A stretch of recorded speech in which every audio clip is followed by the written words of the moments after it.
성경은 하늘의 책이다. 성경은 하늘의 책이다. 그래서 성경을 가까이 하면 세상에 머무르고 그래서 성경을 가까이 하면 세상에 머무르고 성경을 멀리하면 세상에 갔거든요. 성경을 멀리하면 세상에 머무른다. 이제 한 20일 남았습니다. 그죠?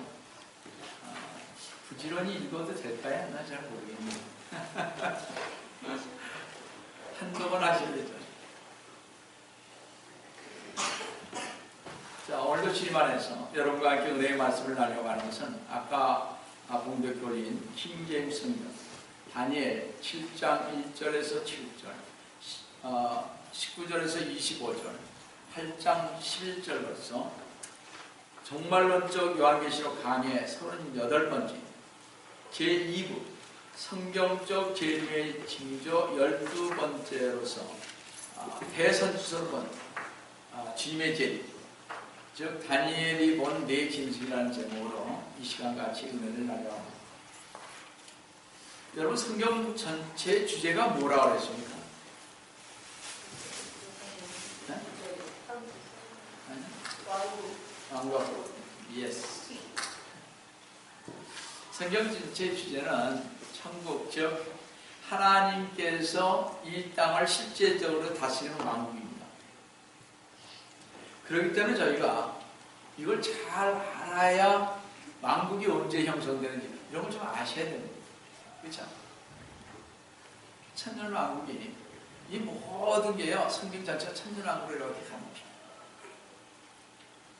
이 왕국을 이루는 데 있어서 하나님의 경영과 사탄의 방해와 인간의 실패 그리고 궁극적으로 하나님께서 승리하셔서 주 예수 그리스도님께서 이 땅을 통치하시는 것 이것이 성경이 말하는 거대한 주제인 것입니다. 이 천국은 하나님께서 계획하셨고 하나님께서 선정하신 여러 왕들에 의해 다스려져 왔습니다.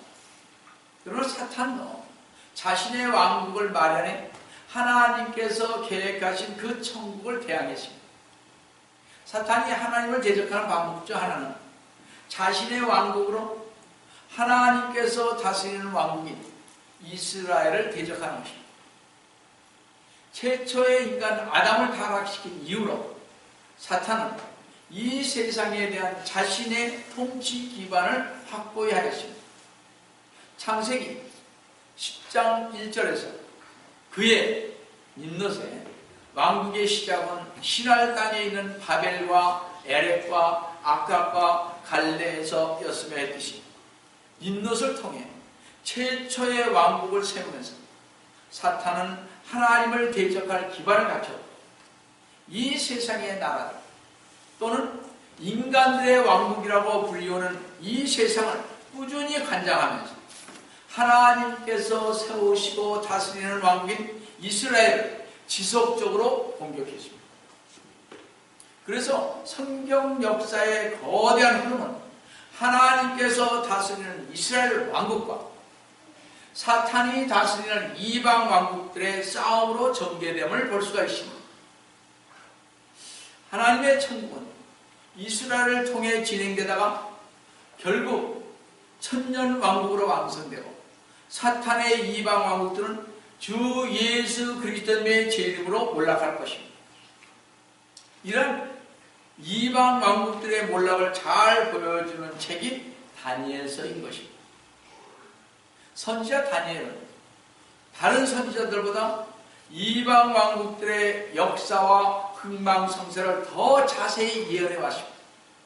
특별히 이스라엘을 대적하는 이방 왕국들의 모습과 그 가운데 등장하는 적그리스도와 주 예수 그리스도의 재림으로 멸망하는 그들의 모습이 자세히 예언되어 있습니다.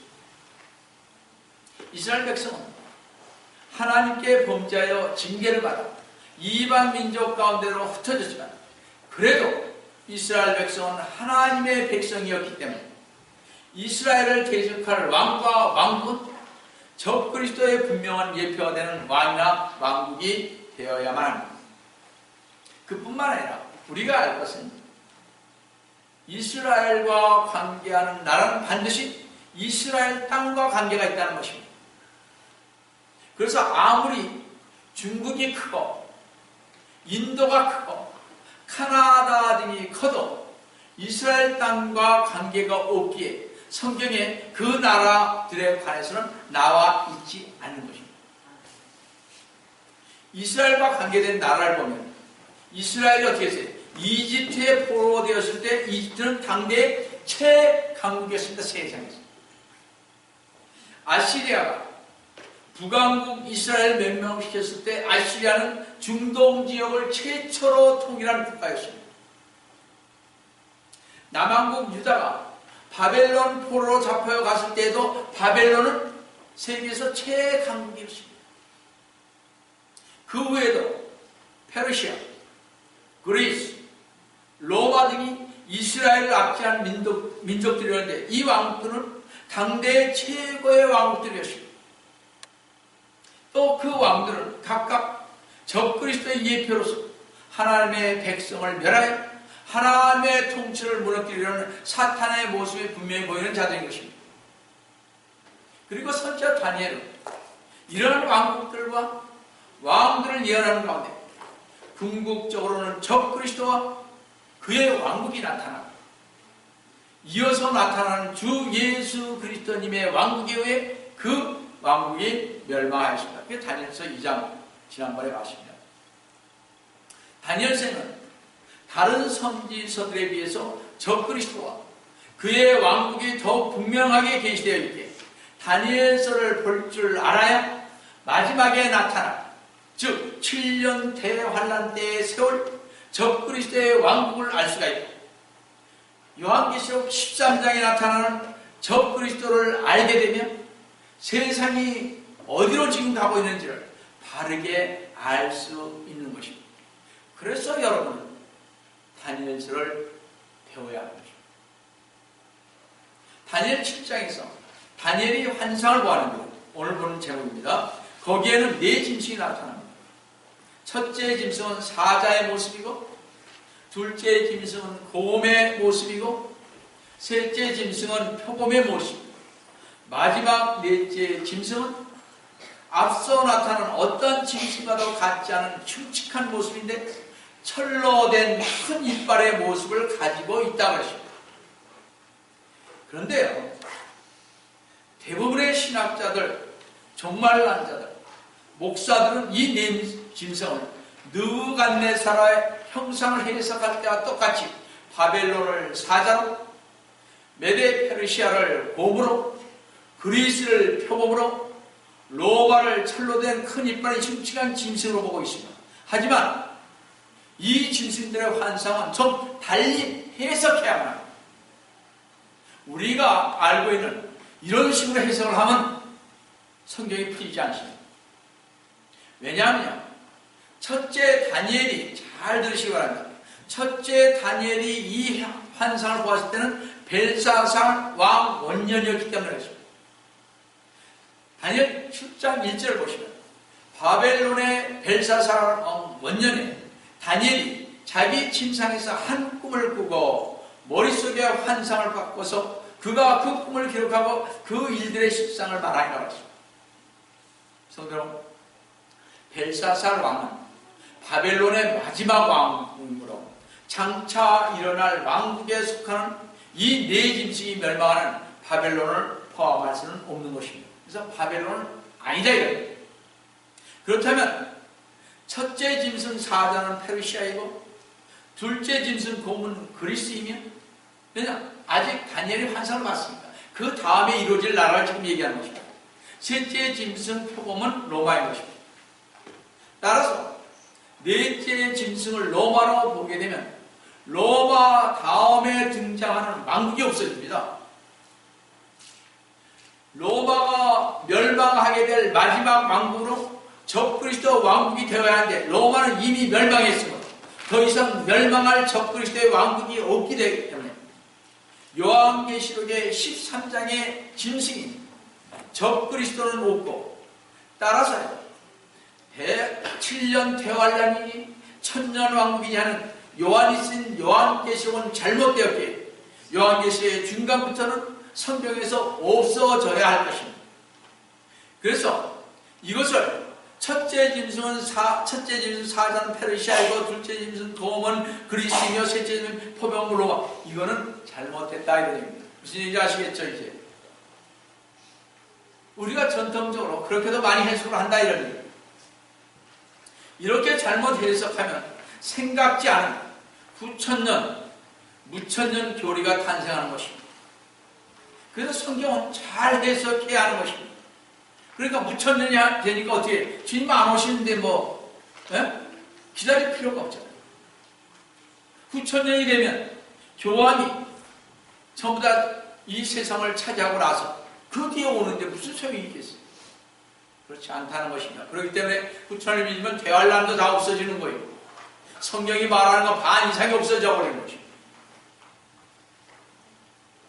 또 다니엘이 본 짐승들의 환상을 느부갓네살의 형상과 짐승을 결부시켜 볼 수 없는 두 번째 이유는 다니엘이 환상 중에 본 짐승들은 미래의 왕국들을 계시하고 있다는 것입니다.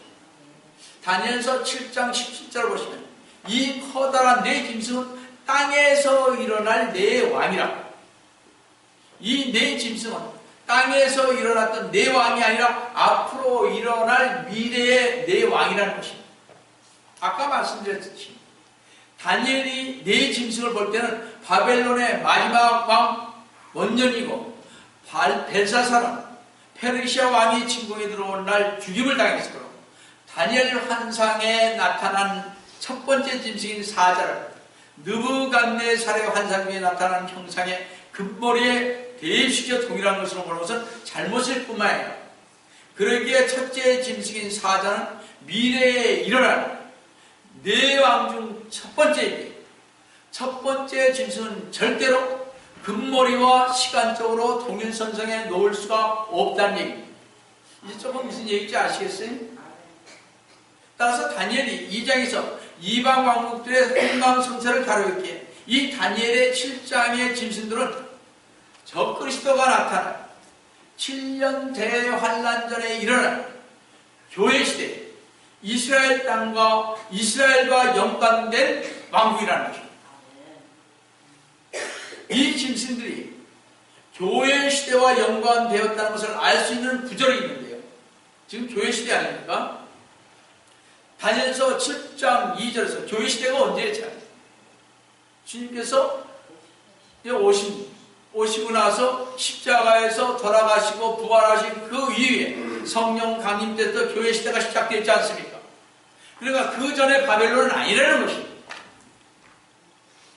자, 왜 그러냐면 다니엘서 7장 2절에서 다니엘이 고하여 말했더라. 내가 밤에 환상을 보았는데 보라 하늘에 네 바람이 큰 바다로 불어 닥치더니 다니엘이 밤에 환상을 보았습니다. 또 7장 7절 초반절에 보시면 2일 후에 내가 밤에 환상들을 보았고 말하는 사실을 통해서 알 수가 있습니다. 다니엘이 환상을 본 것은 언제나 밤이었던 것은 아니었습니다. 어떤 경우에는 대낮에 환상을 보기도 한 것을 8장 1절에서 볼 수가 있습니다. 여하튼 교회는 영적으로 밤이기 때문입니다. 데살로니가전서 5장 2절에서 이런 주의 날이 밤에 도적같이 오리라는 것을 했으며 로마서 13장 12절에서는 밤이 많이 지났고 낮이 가까우니라 했습니다. 마가복음 13장 35절에서 그러므로 깨어있어 그 집주인이 언제 오는지 저녁이든지 밤중이든지 36절에 그가 갑자기 와서 너희가 잠든 것을 보지 않도록 하라. 여기에서부터 성경에는 교회 시대를 일컬어 밤으로 서술을 하기에 밤의 시대는 곧 예수 그리스도의 초림부터 시작하여 주님께서 재림하시는 시대를 교회 시대라 하는 것입니다. 그렇기 때문에 교회 시대가 끝나고 재림하시는 주 예수 그리스도님을 가리켜 말라기 4장 20절에서 태양이라고 일컫는 것입니다. 그러므로 태양이 뜨기 전까지의 기간은 밤이다 하는 것입니다. 따라서 다니엘이 본 네 짐승들은 밤의 환상들이기에 이 짐승들은 신약 시대의 왕국들의 모습이다 이런 얘기입니다. 이제 조금 제가 이렇게 전개하는 것을 이해하시겠어요? 그러니까 네 왕국이 우리가 생각하는 예수님 전의 왕국들이 아니다 이런 얘기예요. 이제는 밤이 환상을 받기에 그 밤에 본 네 짐승은 교회 시대라 이런 얘기입니다. 자, 그 다음 다니엘의 환상 중 그 짐승들의 왕이 나타났던 것은 2절에 큰 바다라 그랬습니다. 또 7장 3절을 보시면 큰 짐승들 넷이 그 바다에서 올라오는데 서로 다르더라 했습니다. 여기에서 아까 말한 대로 바다는 어디를 가리킵니까? 지중해를 가리키는 것입니다. 그 당시. 따라서 미래의 네 짐승은 지중해와 관계를 가져야만 하는 것입니다. 여러분이 알다시피 고대 로마 제국은 어디? 지중해를 중심으로 한 국가로서 깊은 연관이 있는데 종교적으로도 로마 가톨릭이 어디에 있습니까 지금? 지중해 지방 세력이고 또 여기서 동방으로 갈라져 나온 그리스 정교가 지중해 지방 세력이고 지금의 동방 정교는 러시아의 핵심 세력으로 잡아가고 있습니다. 잘 주시야 합니다. 미국, 영국의 기원의 뿌리가 어디예요? 로마 제국의 뿌리와 세력이 기원된 나라입니다. 무슨 얘기인지 아시겠죠? 그래서 여러분 잘 보세요. 여기 미국은 청교도들이 왔고 영국에서 왔죠. 그 다음에 각 나라 유럽에서 맨 처음에 다 왔습니다. 그렇죠? 그러기서 세워진 나라입니다. 그러니까 그 뿌리가 어디에? 로마 제국의 뿌리에 관계가 있는 것입니다. 무슨 얘기인지 아시겠죠? 자, 이런 점으로 물어볼 때 다니엘이 본 짐승들의 환상을 보면 첫째 짐승은 사자 같고 뭐라 하세요? 독수리의 날개가 있다고 했습니다. 다 같이 다니엘서 7장 4절을 보시면 첫째는 사자 같고 독수리의 날개가 있는데 내가 보니 그 날개가 뽑혔고 또 땅에서 들려서 사람처럼 발로 서 있게 되었으며 또 사람의 마음을 받았더라 하십니다. 첫째 짐승은 사자 같다고 하십니다. 아까 도표에 보니까 사자가 나오죠. 그죠? 사자는 영국의 상징입니다. 영국 왕실의 문장은 사자가 그려져 있습니다. 대영 제국은 대략 1850년부터 1950년경까지 중동의 정치, 경제적 구조에 영향을 끼쳤으며 발표와 선언을 통해 이스라엘 나라가 세워질 때 역할을 담당했습니다. 웹스터 사전은 사자라는 단어를 대영 제국의 상징이라 정의하고 있습니다. 그런데 다니엘이 보았던 사자는 등에 독수리의 날개가 붙어 있다는 것은 영국은 어떻게 해요? 한때는 해가 지지 않는 나라였다는 것이고 또 보니 그 날개가 뽑혔다고 했습니다. 영국은 더 이상 해가 지지 않는 나라가 아닌 영국은 이제 날개 뽑힌 사자 신세가 됐습니다. 그러니까 날개가 뽑혔다는 거예요. 지금 그렇잖아요. 영국은 웹스터 사전은요 독수리를 미국의 상징으로 정의하고 있습니다. 성경에서 날개는 보호를 의미합니다. 그렇죠?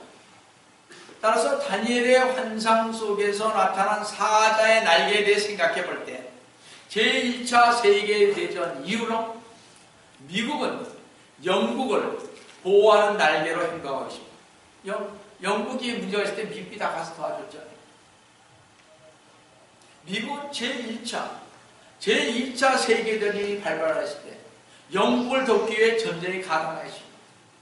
그러나 영국은 제2차 세계대전 이후에 거의 식민지를 잃어버렸습니다. 이제 영국은 더 이상 제국이 아닌 사람처럼 두 발을 서게 된 국력이 쇠퇴하여지고 사람같이 약해진 나라가 되었습니다. 다니엘이 본 두 번째 짐승은요 다니엘서 7장 5절에서 다음과 같이 묘사하고 있습니다. 또 다른 짐승을 보니 둘째는 곰과 같고 그것이 목 한쪽 편을 들어 올렸는데 그 입에 이사이에 갈비뼈 3대가 물려 있으며 그들이 그 짐승에게 이렇게 말하기를 일어나서 많은 고기를 먹어라. 다니엘이 본 둘째 짐승은 곰인데 이 짐승이 사자와 싸웠다는 언급이 없는 것으로 보아 곰은 사자에 이어 세계 제국으로서 패권을 이어받는 것으로 볼 수가 있습니다. 러시아를 곰으로 묘사한 대부분의 신문 만평에는 머리가 어떻게 됩니까? 러시아의 서쪽 경계선에 발은 시베리아 이렇게 그쪽에다 이렇게 하죠. 이렇게 돼 있잖아요, 곰이요. 자, 시선은 남쪽, 즉 중동을 향하고 있는 곰의 그림이 실려 있는 것을 보게 됩니다. 1600년대 피로 대제 이후로 러시아 정치 지도자들의 주요 포부 중 하나는 따뜻한 항구를 확보하는 것이죠. 또한 이 곰은 그 입에 이사이에 갈비뼈 3대가 물려 있으며 라고 하는 것입니다. 이것은 세 나라가 이 곰에게 잡혀 먹히고 있는 장면이라고 볼 수 있는데 에스겔 38장에는 러시아를 의미하는 곡을 묘사하는 장면을 볼 수가 있습니다. 이게 참 중요합니다. 여러분, 곡이라는 말, 마곡이라는 말 많이 나오잖아요. 잘 모르잖아요. 3차 세계대전 때 제가 좀 더 자세히 얘기하기로 하고요. 자, 여기서 조금 얘기하겠습니다. 최고 통치자란 히브리어로 로스입니다. 꼭대기 머리라는 뜻이며 북방, 그러니까 꼭대기 머리, 저 위쪽이란 말입니다. 나라에서. 북방 볼가 지방에 사는 부족으로서 러스 혹은 러시아 민족의 유래가 된 이름입니다. 곡은 나라의 지도자의 상징적 명칭이고 마곡은 곡의 거주지로서 메섹, 지금의 모스크바를 가리킵니다. 메섹. 두발은 옛 소련 구르지아 지방에 있는 수도인 트빌리시로서 두발에서 파생된 이름입니다. 그러니까 지금 그루지아 수도가 트빌리시입니다. 그런데 에스겔서 38장 5절에서 그들과 함께한 그랬잖아요. 아까 그들과 함께한, 즉 러시아와 함께한 페르시아와 에티오피아와 리비아인데 라고 기록한 것을 봐서 페르시아는 지금은 어디입니까? 이란이죠. 그렇죠? 에티오피아 여러분 잘 아시죠? 그 다음에 리비아는 여러분 잘 아시죠? 이 세 나라들은 곰이 중동 지역으로 진출할 때 러시아의 동맹국이 된다는 것입니다. 이게 제3차 세계대전을 일으킬 것입니다. 이를 뗄 때 그때 전쟁이 일어나는 것이죠. 그게 3차 세계대전. 이들이 벌일 것입니다. 따라서 현재 리비아, 이디오피아, 이란 이 세 나라는 다니엘이 본 큰 곰이 입에 물고 있는 세계의 갈빗대라 할 수가 있습니다. 에스겔 38장 39장에 의하면 주 예수 그리스도님께서 통치하는 메시아로서 오실 재림 직전에 러시아는 이스라엘을 침공할 것입니다. 제가 아까 말한 3차 세계대전이 일어날 것입니다. 4차 세계대전은 많은 사람들은 아마겟돈 전쟁을 3차 세계대전이라고도 얘기합니다. 근데 저는 아마겟돈을 4차 세계대전이라고 보고 있습니다. 지금도 러시아는요, 이스라엘을 침공하기 위해 이스라엘 주변 나라인 중동에 무기를 제공하고 있지 않습니까? 엄청나게 제공하고 있습니다. 나중에 여섯째 인을 뜰 때 그때 제가 3차 세계대전이 일어나는 성경을 자세히 그때 조명해 드리겠습니다. 다니엘이 본 세 번째 짐승은 다니엘서 7장 6절에서 보겠습니다. 이후에 내가 보았더니 보라 또 하나는 표범과 같은데 그 등에는 새 날개 4이 있다고 했습니다. 그 짐승은 머리도 4개가 있으며 권세를 받았더라. 표범의 색깔이 뭡니까? 어떻게 됐어요? 한갈색이죠. 그죠? 황갈색인데 이 셈적인 아시아인들처럼 말입니다. 황갈색입니다. 표범의 배는 무슨 색이에요? 흰색입니다. 야백 족속인 유럽인들처럼 또한 표범은 온통 뭐예요? 검은 점으로 덮여 있습니다. 함적인 흑인들처럼 말입니다. 이처럼 미국은 잡다한 인종이 뒤섞여 사는 국가라서 교회 시대의 마지막 강대국이 될 것입니다. 지금 미국만큼 강대국이 어디 있어요? 여러분, 전 세계에요. 국방 예산에, 이건 다른 얘기입니다. 국방 예산에 47%가 미국이 쓰고 있습니다. 중국, 영국, 일본, 서른 다 합쳐도 안 됩니다. 엄청난 국방비를 쓰고 있는 나라가 이 나라입니다. 제가 나중에 카톡으로 한번 북한이 꼼짝 못하는 이유를 이들의 그 무기 때문에 제가 한번 보내드리겠습니다. 좀 이상한 대로 풀었습니다. 그런데 그래서 교회 시대의 마지막 강대국이 미국이라는 것입니다. 그래서 표범이에요. 그런데 표범의 등에는 새 날개가 있는 것으로 봐 첫째 짐승 사자에 해당하는 영국보다 못한 나라임을 알 수 있습니다. 그래서 사자는 뭐예요?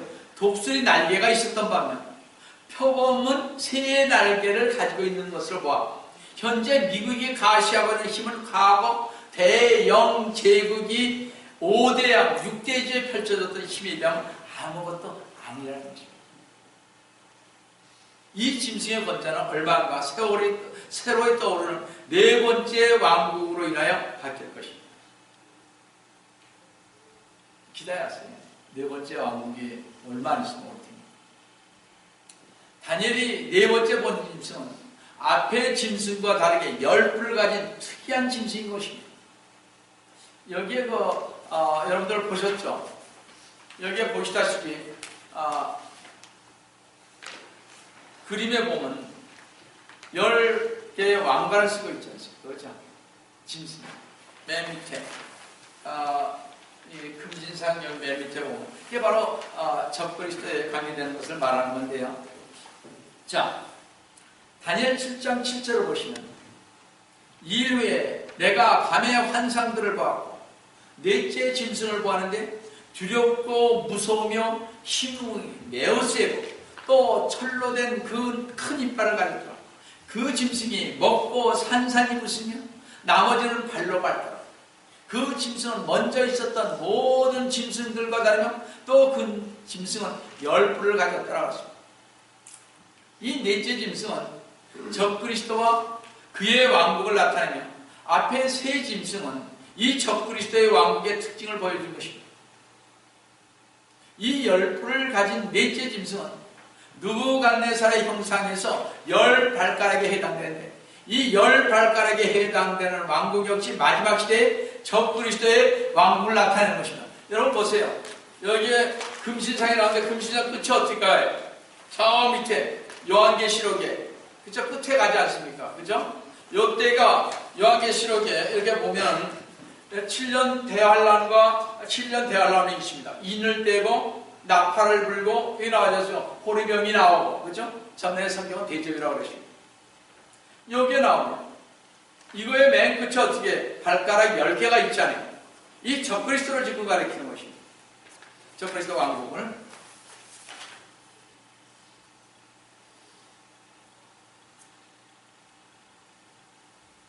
이렇게 마지막 시대에 이스라엘을 대적하는 것은 세계의 세력을 확장시키는 북쪽의 고매발처럼 생긴 러시아만이 아니라 사자에 해당하는 세계 공용어가 되어 쓰여지는 영국의 이권. 여러분 세계 공용어가 뭡니까 지금? 영어 아니에요. 그 이권. 미국처럼 복합적인 나라인 표범과 넷째 짐승인 적그리스도는 표범과 공과 사자가 복합된 그런 짐승인 것입니다. 잘 보세요. 요한계시록 13장 2절을 보시면 여러분 자세히 알 수 있습니다. 잘 보세요. 또 내가 본 그 짐승은 적그리스도는요 표범과 같고 발은 곰의 발과 같고 입은 사자의 입과 같다. 여러분, 전 세계에 말하는 우리나라도 영어를 모르면 출세 못해요. 그렇지 않습니까? 영어가 지금 세계 공용어가 되고 있습니다. 사자의 입 같은데 용이 사탄이에요. 자기의 능력과 자리와 큰 권세를 그 짐승에게 주더라. 그 짐승이 누구냐? 적그리스도에게 주더라.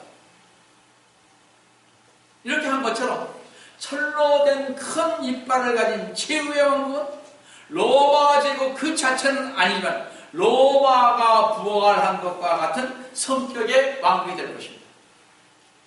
예수님 당시에 어떻게 했어요? 전 세계를 다스렸잖아요, 로마가. 그 네 번째 짐승은 굶주린 듯 집어삼키며 산산이 부술 것입니다. 즉, 그 짐승인 적그리스도는 세상에 존재하는 그 어떤 국가도 자기 방식대로 철저하게 파괴시킬 것입니다. 그 짐승은 전에 있었던 모든 짐승과는 다르게 10뿔을 가지게 될 것인데 참 기이한 현상이 그 뿔들에서 일어나는데 다니엘 7장 8절을 잘 보세요. 내가 그 뿔들을 살폈더니 보라, 그것들 가운데서 또 다른 작은 뿔이 나오더니 먼저 나온 뿔 3개가 그 앞에서 뿌리채 뽑혔더라. 또 보라, 이 뿔에는 사람의 눈과 같은 눈이 있고 그 또 큰 일들을 말하는 입이 있더라. 다니엘이 이 기이한 짐승을 보고 있는데 그 뿔들 가운데서 또 다른 작은 뿔이 나오더니 먼저 나온 뿔 3개가 이 작은 뿔에 위에 뿌리쳐 뽑혀 버렸다는 것입니다. 성경은 이것을 어떤 데는 저기 그리스의 알렉산드리아한테 넷으로 나눠서 뭐 그런 얘기를 하는데 no. 그런 말에 협조되지 마시라. 잘 보시고 다니엘이 본 이 기이한 형상들은 무엇인가? 작은 뿔은 또 누구를 지칭하는 것입니다. 이 뿔을 알려면 요한계시록 17장 10절에서 12절을 보아야 할 것입니다. 요한계시록 17장 10절을 보시면 7 왕이 있는데 5 왕은 패망하였어. 잘 보세요. 이거 굉장히 중요한 것입니다. 이걸 모르면 여러분이 역사가 어떻게 되고 종말이 어떻게 되는 것을 모르는 것입니다. 세계의 종말을 가까웠어요. 그래서 이제 풀어드리는 것입니다. 자, 5 왕은 패망하여 하나는 남아있고 또 하나는 아직 오지 않았으나 그가 오면 잠시 동안 머물러야 돼요. 사도 요한은요, 주 예수 그리스도님께서 재림하시기 전에 나타날 왕들인데 이스라엘과 관련하여 7 왕 중 5 왕은 뭐예요? 패망했다고 했습니다. 그죠? 5 왕은 없어졌습니다. 이스라엘과 관련된 왕은 첫째 왕은 뭐예요? 이집트죠. 이집트의 파라오 왕이었어요. 둘째 왕은 아시리아 사네립 왕이었습니다. 셋째 왕은 바벨론의 느부갓네살 왕이죠. 넷째 왕은 메데 페르시아의 다리오 왕입니다. 5째 왕은 헬라, 지금 그리스의 알렉산더 대왕입니다. 근데 하나는 남아있고 했으므로 사도 요한이 살고 있던 때 왕은 로마의 누구의? 카이사 왕이죠. 그죠? 그러니까 지금 5째는 지나고 지금 6번째 얘기합니다. 이 카이사 왕이 6째 왕이며 또 하나의 7째 왕은 아직 오지 아니하였으나 그가 오면 잠시 동안 머물러야 되려 했는데 아직 오지 아니한 왕은 요한계시록 17장 11절에 보면 전에는 있었으나 지금은 없는 그 짐승이 8번째지만 7 중에 속한 자라. 그가 멸망으로 들어가려니 했으니 아직 오지 아니한 그 짐승이 8번째지만 7 중에 속한 자라고 했으므로 이 7번째 왕은 8번째에 속한 적그리스도 왕국의 적그리스도이며 적그리스도가 오면 요한계시록 17장 12절에서 말씀한 열왕과 함께 통치할 것이라는 것입니다. 그래서 지금 이것이 누구의 7에 속했습니다. 바로 이 7제가 적그리스도 왕국인데 거기에 누가 속했다고? 적그리스도 왕이 있다는 거예요. 근데 그가 네가 본 그 17장 2절에서 12절에서 10분은 열왕이라고 했습니다. 받지 못했으나 그 짐승과 더불어 1시간 동안 왕굴로서의 권세를 받는다고 그러죠. 열불은 열왕으로서 다니엘서 2장 38절에서 43절에서 본 철과 차진 진흙이 섞인 열 발가고 적그리스도의 열불인 것입니다. 그러니까 여러분이 여기에 다니엘서에서 맨 밑에 보니까 발이 어떻게 해서 진흙과 철로 이렇게 진흙이 좀 찰지잖아요. 그래서 철과 철로 된 것이 이렇게 섞여 있는 것입니다. 이것이 바로 열불을 얘기하는 것입니다. 적그리스도의 열불입니다. 자, 이 적그리스도는 지중해를 배경으로 등장할 것입니다. 제가 나중에 말씀하겠지만 적그리스도도 어디서 나옵니까? 그래서 정치를 그 종교를 등에 업은 사람인데 그는 반드시 캐톨릭에서 나올 것입니다. 캐톨릭을 배경으로 해서 나옵니다. 그래야 세상을 지배하죠. 캐톨릭이 엄청납니다, 여러분들. 13억 5천만이 전 세계에 있습니다.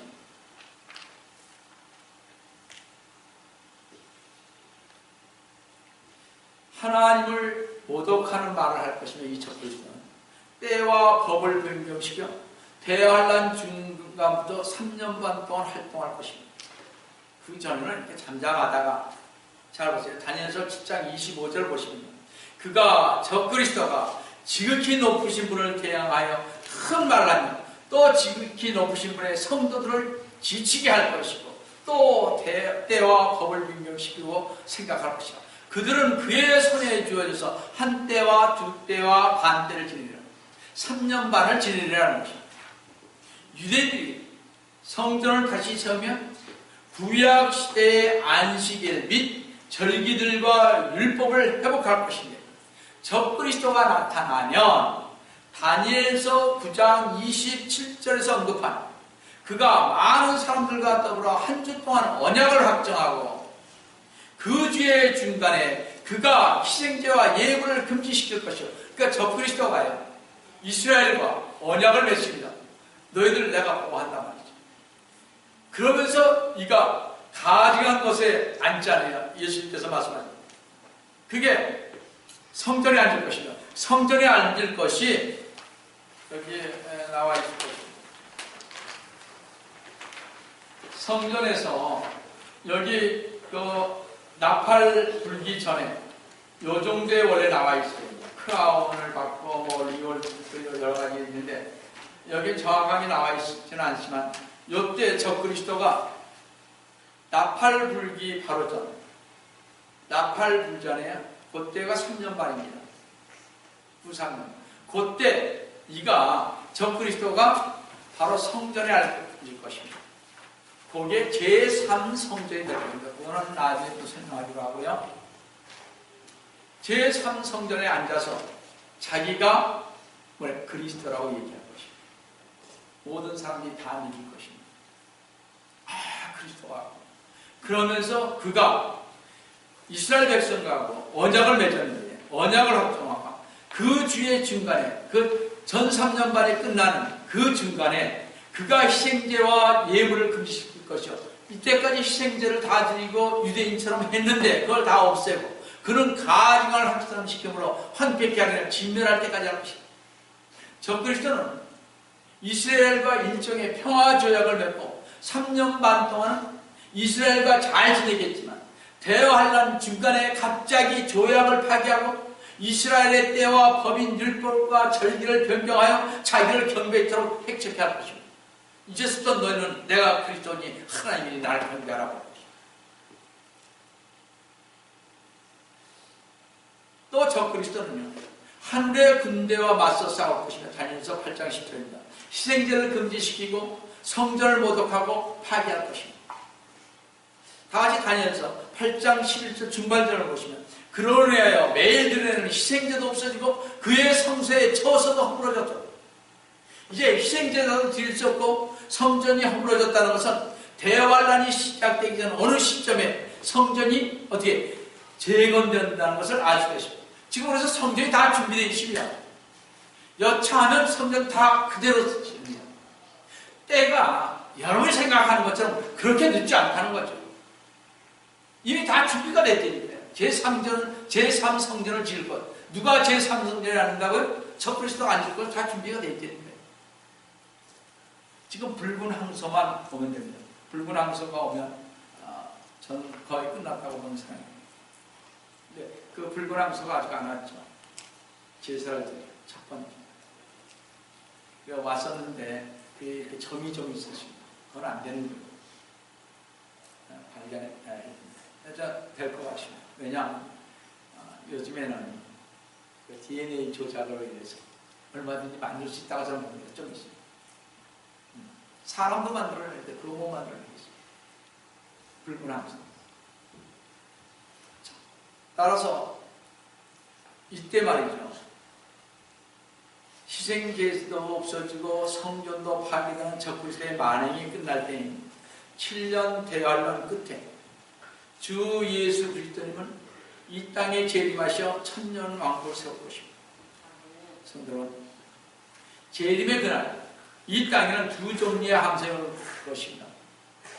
주 예수 그리스도를 믿고 그의 재림을 증거하고 기도하는 자들은 이사야 25장 9절 말씀처럼 보라 이분이 우리 하나님이시라 이분이 주시라 우리가 주 예수 그리스도님을 기다렸으니 우리가 구원을 기뻐하고 즐거워하리라고 감격에 겨워할 것입니다.